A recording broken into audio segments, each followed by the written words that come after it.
they then are better equipped to be able to protect the elections and catch any potential fraud.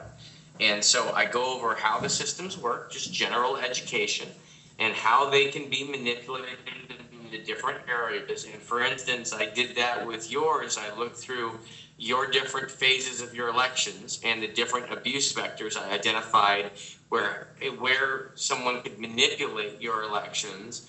And then I have the description of how they could do it in the different areas, and whether it was a theoretical possibility or whether the citizens there in Korea are claiming that this is happening, and whether the monitoring body also is claiming that it's happening.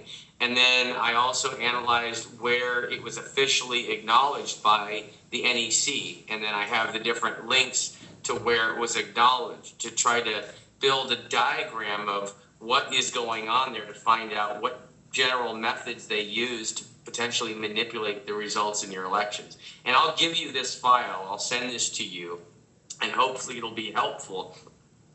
It warrants going through it piece by piece, line by line. Maybe we do another event where we can go through each one of these, and we'll talk about voter registration phases. We can talk about the early voting and the ballot transport and storage, and the local counting centers that you have, and then your digital transmission and aggregation, observer oversight, and then the software and systems level. And one thing that stands out a lot for me is you guys are told that the LAN cards are removed from your voting systems, and that would make them secure, is what you're told. So they have no Ethernet ports. However, there's all different types of ways to manipulate systems, like wireless.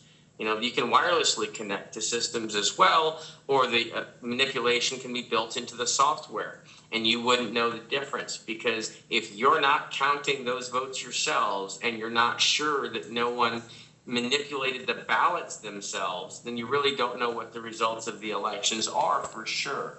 And so if you want to go through this stuff in detail, I'm more than happy to do another day with you where we can go through all this. You let me know, and I'll give you this file too.